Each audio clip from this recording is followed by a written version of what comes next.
ದೇಶದ ಒಳಗೆ ಭಯೋತ್ಪಾದಕರು ನುಗ್ಗಿ ಬಂದು ದೇಶದ ಅಮಾಯಕ ಪ್ರವಾಸಿಗರ ಮೇಲೆ ದಾಳಿ ಮಾಡ್ತಾರೆ ಅಂತ ಹೇಳಿದ್ರೆ ಇವರನ್ನ ಕೊನೆಯಲ್ಲಿ ಅವ್ರನ್ನ ಮಟ್ಟ ಹಾಕಿದ್ದಾಯ್ತು. ಆದ್ರೆ ಅವ್ರು ಮಾಡಿದಂತ ಡ್ಯಾಮೇಜ್, ಆ ಪ್ರವಾಸೋದ್ಯಮಕ್ಕೆ ಕೊಟ್ಟಂತ ಹೊಡೆತ,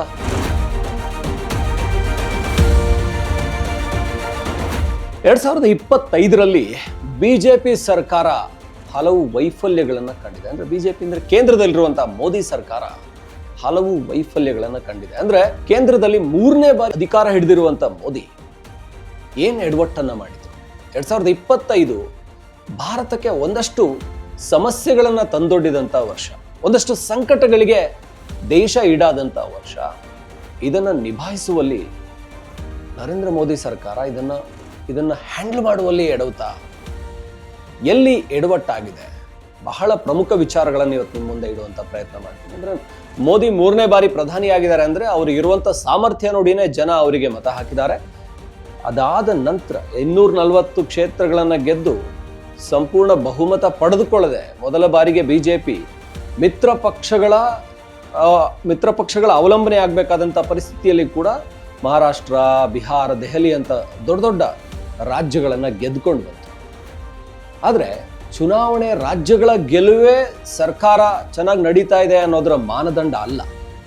ಇಲ್ಲಿ ನರೇಂದ್ರ ಮೋದಿ ಸರ್ಕಾರ ಎಡವಿದ್ದು ಪ್ರಮುಖ ವಿಚಾರಗಳು ಅಂತ ಹೇಳಿದ್ರೆ ಭದ್ರತಾ ವೈಫಲ್ಯ. ಅದರಲ್ಲಿ ನಮಗೆ ಪಹಲ್ಗಾಮ್ನ ದಾಳಿಯನ್ನ ನೋಡಿದ್ವಿ. ಪಹಲ್ಗಾಮ್ನಲ್ಲಾದಂಥ ಒಂದು ದುರಂತ ಇದೆಯಲ್ಲ, ಆ ದುರಂತ ಎಂಥವ್ರನ್ನೂ ಕೂಡ ದಂಗುಗೊಳಿಸ ಅಂದ್ರೆ ದೇಶದ ಒಳಗೆ ಭಯೋತ್ಪಾದಕರು ನುಗ್ಗಿ ಬಂದು ದೇಶದ ಅಮಾಯಕ ಪ್ರವಾಸಿಗರ ಮೇಲೆ ದಾಳಿ ಮಾಡ್ತಾರೆ ಅಂತ ಹೇಳಿದ್ರೆ ಇವರನ್ನ ಕೊನೆಯಲ್ಲಿ ಅವ್ರನ್ನ ಮಟ್ಟ ಹಾಕಿದ್ದಾಯ್ತು. ಆದ್ರೆ ಅವ್ರು ಮಾಡಿದಂತ ಡ್ಯಾಮೇಜ್, ಆ ಪ್ರವಾಸೋದ್ಯಮಕ್ಕೆ ಕೊಟ್ಟಂತ ಹೊಡೆತ. ಅಂದ್ರೆ ಜಮ್ಮು ಕಾಶ್ಮೀರದ ಪ್ರವಾಸೋದ್ಯಮ ಆರ್ಟಿಕಲ್ 370 ಅಬಾಲಿಷ್ ಆದ ನಂತರ ಚೇತರಿಸ್ಕೊಳ್ತಾ ಇತ್ತು. ಆ ಚೇತರಿಸ್ಕೊಳ್ತಾ ಇದ್ದಂಥ ಪ್ರವಾಸೋದ್ಯಮ ಹೆಚ್ಚಿನ ರೀತಿಯಲ್ಲಿ ಜನ ಜಮ್ಮು ಕಾಶ್ಮೀರಕ್ಕೆ ಹೋಗ್ತಾ ಇದ್ರು. ಆದರೆ ಅದಾದ ಮೇಲೆ ಕುಸಿದು ಬಿತ್ತು, ಹಿನ್ನಡೆ ಆಯಿತು. ಜೊತೆಗೆ ಭದ್ರತಾ ವೈಫಲ್ಯ. ಅದಾದ ನಂತರ ದೆಹಲಿ ಬ್ಲಾಸ್ಟ್ ಅನ್ನ ಕೂಡ ನೋಡಿದ್ವಿ ನಾವು. ಹರಿಯಾಣದಿಂದ ಫರೀದಾಬಾದ್ನಲ್ಲಿ ಯೂನಿವರ್ಸಿಟಿ ಒಳಗೇನೆ ಸ್ಫೋಟಕವನ್ನು ತಯಾರಿಸ್ಕೊಂಡು ತರ್ತಾ ಇದ್ರು ಅಂತ ಹೇಳಿದ್ರೆ ಭದ್ರತಾ ವೈಫಲ್ಯ ಅಲ್ವಾ ಇದು? ಇದನ್ನ ಹೇಳೋದಿಕ್ಕೆ ಹೋದ್ರೆ ಇಂದಿರಾ ಗಾಂಧಿ ಹತ್ಯೆ ಭದ್ರತಾ ವೈಫಲ್ಯ ಅಲ್ವಾ? ರಾಜೀವ್ ಗಾಂಧಿ ಹತ್ಯೆ ಭದ್ರತಾ ವೈಫಲ್ಯ ಅಲ್ವಾ? ಹೌದು, ಅದು ಭದ್ರತಾ ವೈಫಲ್ಯನೇ. ಆದ್ರೆ ಈಗ ಇರೋದು ನರೇಂದ್ರ ಮೋದಿ ಸರ್ಕಾರ. ಜನ ನರೇಂದ್ರ ಮೋದಿ ಅನ್ನೋ ಮುಖಕ್ಕೆ, ಅನ್ನೋ ಫೇಸ್ಗೆ ಮತ ಹಾಕ್ತಾ ಇರೋದು ದೇಶದ ಸುರಕ್ಷತೆಗೆ, ಸುಭದ್ರತೆಗೆ ನರೇಂದ್ರ ಮೋದಿನೇ ಬೇಕು. ನರೇಂದ್ರ ಮೋದಿ ಬಂದ್ರೆ, ಅಮಿತ್ ಶಾ ಇದ್ರೆ ಈ ದೇಶ ಭಯೋತ್ಪಾದಕರಿಂದ ಯಾವತ್ತೂ ಕೂಡ ದೂರ ಇರುತ್ತೆ, ಭಯೋತ್ಪಾದಕ ದಾಳಿ ಆಗೋದಿಲ್ಲ. ಸೊ ಈ ಒಂದು ದೇಶದ ಭದ್ರತೆಯ ಗ್ಯಾರಂಟಿಯನ್ನ ಕೊಟ್ಕೊಂಡು ಬಂದಂತ ಸರ್ಕಾರ ಈಗ ಎಡವ್ತಾ ಇದೆಯಾ? ಸೊ ಎಚ್ಚೆತ್ಕೊಳ್ಬೇಕಾದಂತ ಅಮಾಯಕರ ಬಲಿಗಳಾಗಬಾರದು. ಅಂದ್ರೆ ನೀವು ಪಹಲ್ಗಾಮ್ ದಾಳಿ ಆದ್ಮೇಲೆ ಆಪರೇಷನ್ ಸಿಂಧೂರ ಮಾಡಿದ್ವಿ ಅಂತ ಅನ್ನೋದು ಸೆಕೆಂಡ್ರಿ. ಪಹಲ್ಗಾಮ್ ದಾಳಿ ಆಗ್ಲೇಬಾರದು, ಅಮಾಯಕರ ಬಲಿ ಆಗ್ಲೇಬಾರದು, ಯಾವ ಪ್ರಾಣಹಾನಿ ಕೂಡ ಭಯೋತ್ಪಾದಕರಿಂದ ಆಗಬಾರದು. ಆಕಸ್ಮಿಕಗಳು, ದುರ್ಘಟನೆಗಳು ಆಗ್ತವೆ, ಅದನ್ನು ಕೂಡ ಅದಕ್ಕೂ ಕಾರಣಗಳಿರ್ತವೆ. ಈಗ ಮತ್ತೊಂದು ಈ ಸರ್ಕಾರದ ವೈಫಲ್ಯಗಳತ್ತ ನೋಡೋದಾದ್ರೆ ವಿಮಾನ. ಯಾವ ನರೇಂದ್ರ ಮೋದಿ ನಾವು ಹವಾಯಿ ಚಪ್ಪಲಿ ಹಾಕೊಳ್ಳೋನ್ಗೆ ಅಂತ ಸಾಮಾನ್ಯ ವ್ಯಕ್ತಿ ಕೂಡ ಹವಾಯಿ ಜಹಾಜಲ್ಲಿ ಹೋಗ್ಬೇಕು, ವಿಮಾನದಲ್ಲಿ ಹೋಗಬೇಕು ಅನ್ನುವಂಥ ಗುರಿನ ಇಟ್ಕೊಂಡಿದ್ದೀನಿ ಅಂತಂದಿದ್ರು. ಒಬ್ಬ ಚಾಯ್ವಾಲ, ಜನಸಾಮಾನ್ಯ, ಅತ್ಯಂತ ಸಾಮಾನ್ಯ ಕೆಲಸ ಮಾಡ್ತಿದ್ದಂಥ ವ್ಯಕ್ತಿ ಒಬ್ಬ ಪ್ರಧಾನಿ ಆದಾಗ ಅವರು ಜನಸಾಮಾನ್ಯರ ಪರವಾಗಿ ಕೆಲಸ ಮಾಡ್ತಾ ಇದ್ದಾರೆ, ಒಪ್ಕೊಂಡ್ವಿ, ಎಲ್ಲವನ್ನ ಮಾಡಿದ್ರು. ಹಾಗೆ ವಿಮಾನ ದೇಶಾದ್ಯಂತ ಅತ್ಯಂತ ಹೆಚ್ಚು ವಿಮಾನ ನಿಲ್ದಾಣಗಳನ್ನ ಮಾಡಿದ್ರು. ಎಲ್ಲವೂ ಸರಿ. ನಮ್ಮಲ್ಲೂ ಶಿವಮೊಗ್ಗದಲ್ಲಿ, ವಿಜಯಪುರದಲ್ಲಿ ಎಲ್ಲ ಕಡೆ ಒಳ್ಳೆಯ ವಿಮಾನ ನಿಲ್ದಾಣಗಳಾಗಿದೆ, ಹುಬ್ಬಳ್ಳಿಯಲ್ಲಿ ಎಲ್ಲ ಕಡೆ ಆಗಿದೆ. ಸೊ ಆದರೂ ಕೂಡ ಆ ಅಹಮದಾಬಾದ್ನಲ್ಲಿ ಆದಂಥ ದುರಂತ ಇರ್ಬೋದು, ಅಥವಾ ಇಂಡಿಗೋ ವಿಮಾನದ ಆ ಒಂದು ಅವರ ಪೈಲಟ್ಗಳ ಶಿಫ್ಟ್ ಅನ್ನ ಅವರಿಗೆ ಕಡಿಮೆ ಅವಧಿ ಮಾಡಿ, ವರ್ಕಿಂಗ್ ಅವರ್ಸ್ ಕಡಿಮೆ ಮಾಡಿ, ಅಲ್ಲಿ ಆದಂತಹ ಗೊಂದಲಗಳು, 15 ದಿನಗಳವರೆಗೆ, ತಿಂಗಳುಗಳವರೆಗೆ ಅಲ್ಲಾದಂತಹ ವ್ಯತ್ಯಯಗಳು, ಜನ ಒದ್ದಾಡಿದ್ದು, ಇದನ್ನ ನೋಡಿದಾಗ ಸರ್ಕಾರ ಎಲ್ಲೋ ಒಂದ್ ಕಡೆ ರಾಮನಾಯ್ಡು ಇದ್ದಾರೆ, ವಿಮಾನಯಾನ ಸಚಿವ, ಇನ್ನು ಯುವಕರು ಯಂಗ್ ಆಗಿದ್ದಾರೆ, TDP ಇಂದ ಬಂದವರು. ಸ್ವಲ್ಪ ಸಮರ್ಥವಾಗಿ ಕೆಲಸ ನಿರ್ವಹಿಸಬೇಕಾಗಿತ್ತು ಅಂತ ಅನಿಸುತ್ತೆ. ಒಂದಷ್ಟು ಆ ಖಾತೆಯಲ್ಲಿ ವೈಫಲ್ಯ ಆಯಿತಾ, ಕೆಲವೊಂದು ಕಡೆ ಅದನ್ನು ಅನಾಲಿಸಿಸ್ ಮಾಡುವಲ್ಲಿ ಏನಾಗ್ಬೋದು ಮುಂದಿಂದು ಅಂತ ಅನ್ನೋದನ್ನು ಅಂದಾಜು ಮಾಡುವಲ್ಲಿ ಎಡವು ಬಿಟ್ರಾ.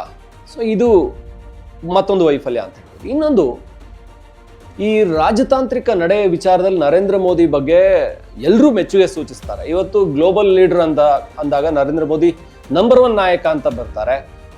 ಆದರೆ ಆ ನಂಬರ್ 1 ನಾಯಕ, ಗ್ಲೋಬಲ್ ಲೀಡರ್ ಆಗಿದ್ದ Narendra Modi America, Donald Trump ಅನ್ನೋ ಒಂದು ಪದ ಹೇಳೋಕ್ಕಾಗ್ಲಿಲ್ವಲ್ಲ.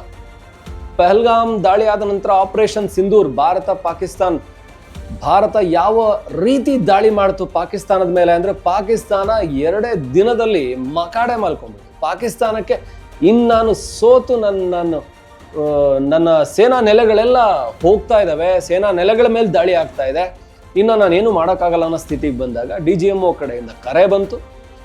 ಸೊ ಯುದ್ಧದ ಸೀಸ್ ಫೈರ್ ಘೋಷಣೆ ಮಾಡೋಣ, ಆ ರೀತಿ ಘೋಷಣೆ ಮಾಡೋಣ ಅಂತ ಅವರಿಂದ ಬಂದಂಥ ರಿಕ್ವೆಸ್ಟ್ಗೆ ಭಾರತ ಕೂಡ ಓಕೆ ಮಾಡ್ತು. ಸರಿ, ನಾವು ಘೋಷಣೆ ಮಾಡೋಣ, ಯುದ್ಧ ಬೇಡ ಅಂತ ಹೇಳಿ ಸದ್ಯಕ್ಕೆ.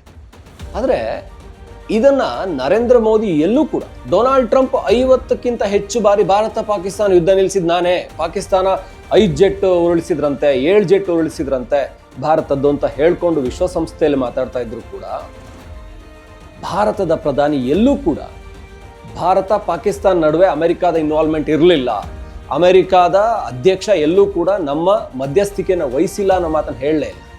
ಆದರೆ ಅದನ್ನು ತೇಲಿಸ್ಕೊಂಡು ಅಮೆರಿಕ, ಡೊನಾಲ್ಡ್ ಟ್ರಂಪ್ ಅನ್ನೋ ಹೆಸರನ್ನು ಹೇಳಿದೆ, ಯಾರ ಮಧ್ಯಸ್ಥಿಕೆನೂ ಇಲ್ಲ, ಭಾರತ ಪಾಕಿಸ್ತಾನ ನಡುವೆ ಯಾವತ್ತೂ ಕೂಡ 3ನೇ ವ್ಯಕ್ತಿಯ ಮಧ್ಯಸ್ಥಿಕೆ ಇರೋದಕ್ಕೆ ಸಾಧ್ಯನೇ ಇಲ್ಲ, ನಾವು ಬಿಡೋದೇ ಇಲ್ಲ ಅನ್ನೋ ಮಾತನ್ನು ಹೇಳಿದೆ.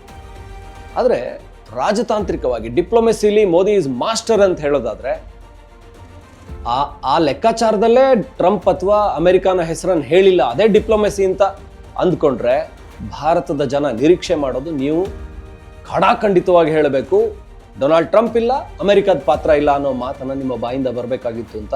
ಅದನ್ನು ಮೋದಿ ಹೇಳಲಿಲ್ಲ. ಮೋದಿ ಇನ್ನೂ ಸ್ಟ್ರಾಂಗ್ ಆಗಬೇಕು ಅಂತ ಅನಿಸುತ್ತೆ. ಭಾರತ ಯಾರಿಗೂ ಅಂಜಬಾರ್ದು, ಅದಕ್ಕೆ ಬೇರೆ ಬೇರೆ ಕಾರಣಗಳಿರ್ಬೋದು. ಆರ್ಥಿಕವಾಗಿ ಭಾರತ ಎಷ್ಟು ಸ್ಟ್ರಾಂಗ್ ಆಗಿದೆ, ಅಮೆರಿಕಕ್ಕೆ ಡಿಪೆಂಡ್ ಆಗಬೇಕಾಗುತ್ತೆ, ವ್ಯಾಪಾರ ವ್ಯವಹಾರಗಳಲ್ಲಿ ನಾವು ಅವ್ರ ಮುಂದೆ ಸ್ವಲ್ಪ ತಗ್ಗಿ ಬಗ್ಗಿ ನಡಿಬೇಕಾಗುತ್ತೆ ಅನ್ನೋ ಕಾರಣ ಇರಬಹುದು. ಆದರೆ Modi is a global leader, number 1 ಲೀಡ್ರು. ಮೋದಿ ಧ್ವನಿ ಇನ್ನೂ ಸ್ಟ್ರಾಂಗ್ ಆಗಿ ಇರಬೇಕು ಅಂತ ಭಾರತ ನಿರೀಕ್ಷೆ ಮಾಡುತ್ತೆ, ಅಲ್ಲಿ ಫೇಲ್ ಆಗಬಾರ್ದು ಅನ್ನೋಂಥದ್ದು. ಇನ್ನು ಡಾಲರ್ ಮುಂದೆ ರೂಪಾಯಿ ಮೌಲ್ಯ ಕುಸಿತ, ದಿನೇ ಕುಸಿತ, ದಾಖಲೆ ಮಟ್ಟಕ್ಕೆ ಹೋಗ್ತಾ ಇದೆ. ಇದು ಭಾರಿ ಸುದ್ದಿ ಆಗುತ್ತೆ. ಆರ್ಥಿಕವಾಗಿ ಇದಕ್ಕೆ ಬಹಳಷ್ಟು ಆಯಾಮಗಳಿದೆ, ಬೇರೆ ರೀತಿಯದ್ದಿದೆ. ಡಾಲರ್ ಮೌಲ್ಯ ಕುಸಿತಿರ್ಬೋದು, ಆದರೆ ನಮ್ಮ GDP ಏರಿಕೆ ಆಗ್ತಾ ಇದೆ. ನಮ್ಮ ವಾರ್ಷಿಕ ಬೆಳವಣಿಗೆ ಏನಿದೆ ಅದು 2ನೇ ತ್ರೈಮಾಸಿಕ, 1ನೇ ತ್ರೈಮಾಸಿಕದಲ್ಲಿ ದಾಖಲೆ ಬರೆದಿದೆ. ಜಗತ್ತಲ್ಲಿ ಎಲ್ಲೂ ಕೂಡ ಮಾಡೋಕ್ಕಾಗದಿರೋಂಥ 7.8, ಕೆಲವು ದೇಶಗಳು ಮೈನಸ್ ಹೋಗ್ತಾ ಇದ್ದಾವೆ. ನಾವು 7.8, 7.8, 2ನೇ ತ್ರೈಮಾಸಿಕದಲ್ಲಿ 8.2, ಯಾರೂ ನಿರೀಕ್ಷೆ ಮಾಡದ, ಯಾರೂ ಕೂಡ ಮಾಡಲಾಗದ ದಾಖಲೆ ಬರಿತಾ ಇದೀವಿ. ಸರಿ, ಆದರೆ ಡಾಲರ್ದು ರೂಪಾಯಿ ಮೌಲ್ಯ ಕುಸಿತ ಕಾಣಬಾರ್ದು, ಅದಕ್ಕೆ ಏನು ಮಾಡಬೇಕು? ನಮ್ಮದು ಜಗತ್ತಿನ 3ನೇ ಅತಿ ದೊಡ್ಡ ಆರ್ಥಿಕ ಶಕ್ತಿ ಆಗುತ್ತೆ 2027, 2028 ಅನ್ನುವಂಥ ಒಂದು ಗ್ಯಾರಂಟಿ ಇದೆ, ಅದಾಗುತ್ತೆ. ಆದರೆ ಅದೊಂದು ಡಾಲರ್ ಎದುರು ರೂಪಾಯಿ ಮೌಲ್ಯ ಕುಸಿಬಾರ್ದು, ರೂಪಾಯಿ ಮೌಲ್ಯ ಹೆಚ್ಚಾಗಬೇಕು.